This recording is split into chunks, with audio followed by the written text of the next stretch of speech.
Kabupaten Nganjuk masuk Kabupaten Bojonegoro. Lah desa sing awake dhewe bakal mlebu iku diarani Desa Pajeng, Lur.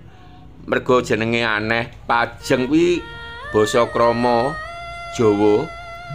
Yen ngokone papate saiki mlebu warung. Iki Lur, menune aku mau njiko sego jagung karo sego putih sithik-sithik, kopi. Jane aku mau ya wis isuh Lur, cuma tak nyekel-nyekel HP ya kudu isuh meneh.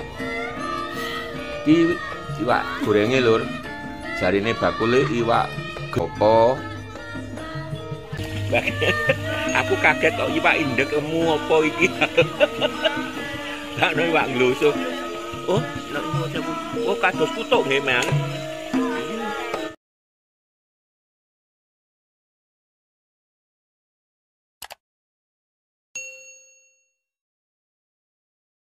Assalamualaikum warahmatullahi wabarakatuh. Dulur-dulur piye kabare kabeh? Muga-muga tansah sehat lan lancar rezekine. Ki aku neng Protelon utawa pertigaan pusat kecamatan Rejoso Kabupaten Nganjuk Lur. Dina iki dulur-dulur bakal takjak nyang panggonan kuliner. Jarake jane yo lumayan adoh saka kene sekitar 40 kilo Lur saka Rejoso. Yen ditung saka Kediri yo 70 kilo lebih Lur.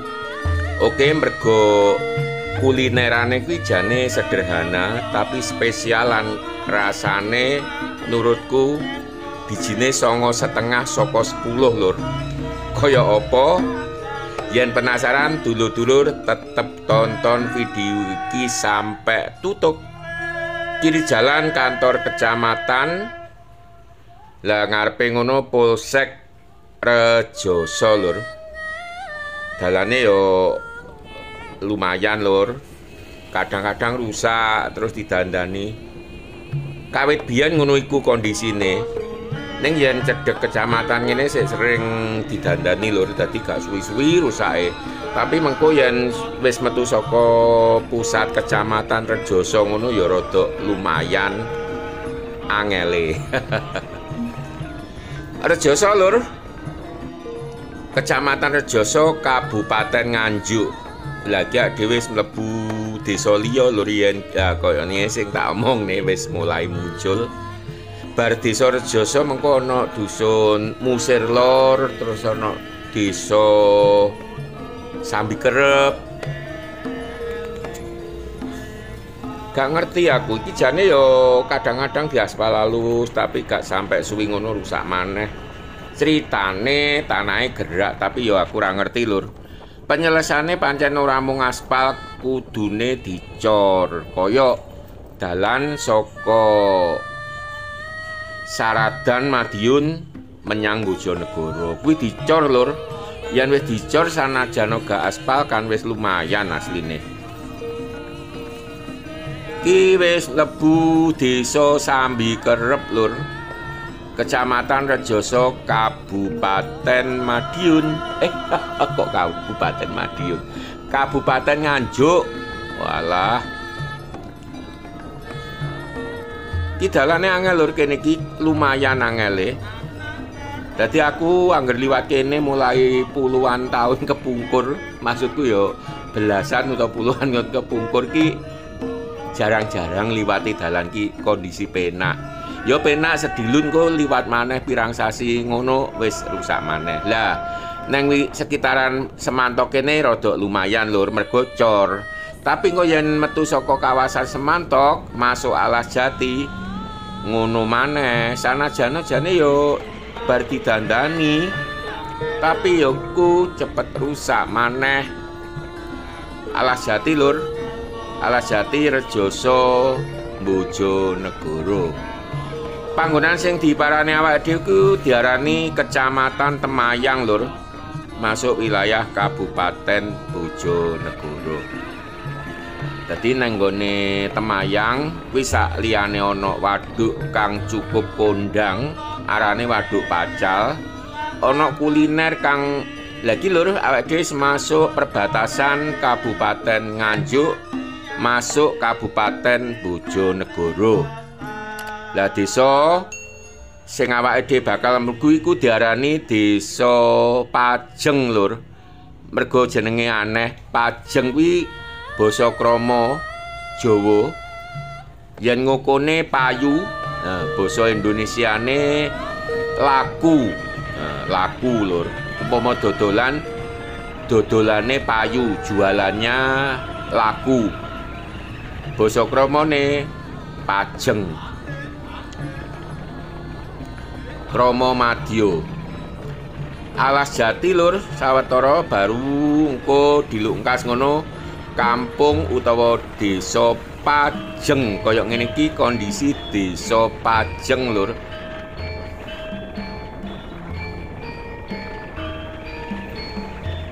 Lah yen wis masuk wilayah Kabupaten Bojonegoro ya alhamdulillah dalane lumayan alus mergo sering didandani, rusak titik didandani ngono lho lur.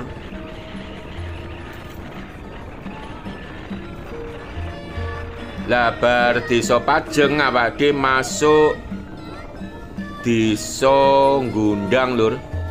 Ya masuk kecamatan Gondang. Yen desane mbuh iki SD Pajeng lur sian. Bar Pajeng kok masuk ya desa Pajeng ki kawasan Bojonegoro paling pinggir kang berbatasan karo Kabupaten Nganjuk.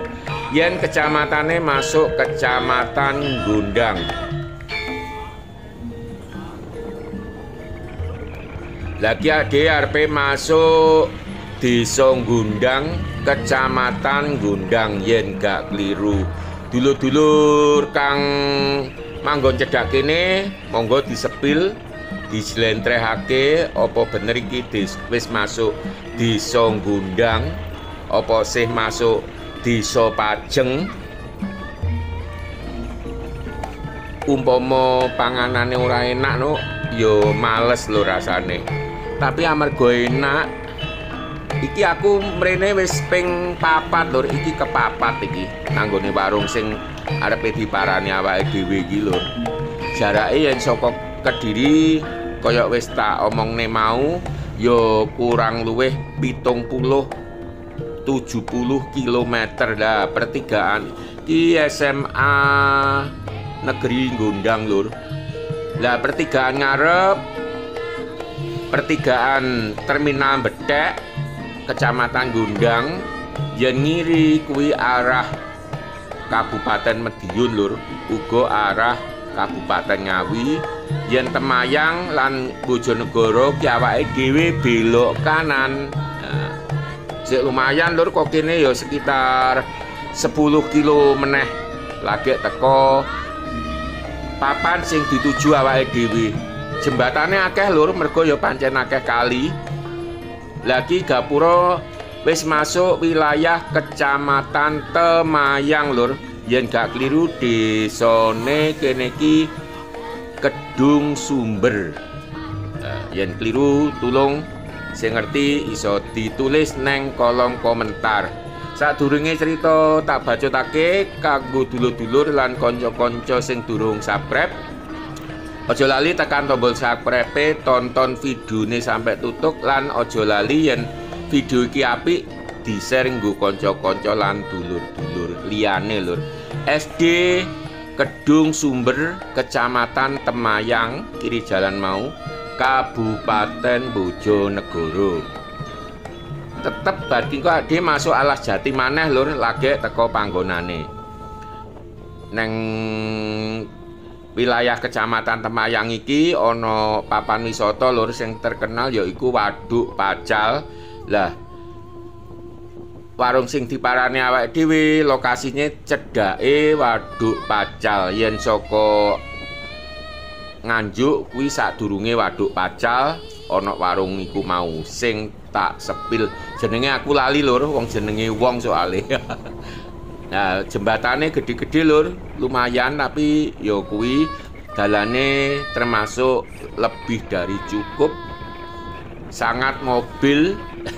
Maksudnya sangat mobil-able, liwat mobil simpangan bus. Ki memang salah siji akses utama saka Kabupaten Nganjuk nuju Bojonegoro. Ning saiki ana alternatif liwat Saradan, Lur. Ki wis meh teko, Lur. Lah, ngarep kuwi wis ana sambunge karo Waduk Pacal. Dadi buangane Waduk Pacal, Lur. Iki motore ayo diparkir rame, Lur. Mobil-mobil mau enak 5 terus motore ya puluhan. Oke, diparkir motore saiki mlebu warung. Iki, Lur, menune aku mau njiko sego jagung karo sego putih sithik-sithik, kopi. Jane aku mang ya wis isuh, Lur, cuma tak nyekel-nyekel HP ya kudu isuh meneh. Iki iwak gorenge, Lur. Jarine bakule iwak gloso. Sing enake sambele lan iwake iki gurih. Bismillah. Maknyus, Lur. Dadi ana rong macem, Lur, segone njikuk dhewe. Sing seneng mangan akeh piringe dibeki ya gak apa-apa.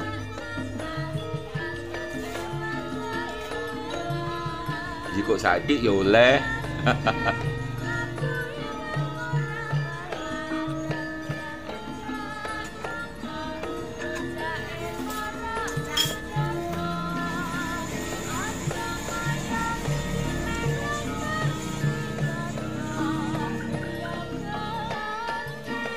Kopi pahit tanpa gula, Lur. Aku warungi seneng ya nenek kopine, yang kene kopine aduh saenak-enak panganan tetep kurang lengkap nurut aku. Oke, Lur. Iki lek mangan wis cukup. Saiki kopine.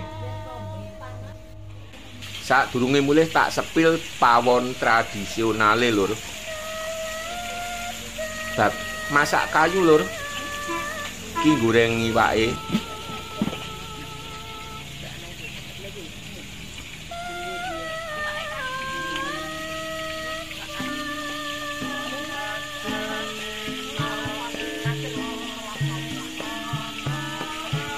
Iwak gloso enak, Bu, nggih.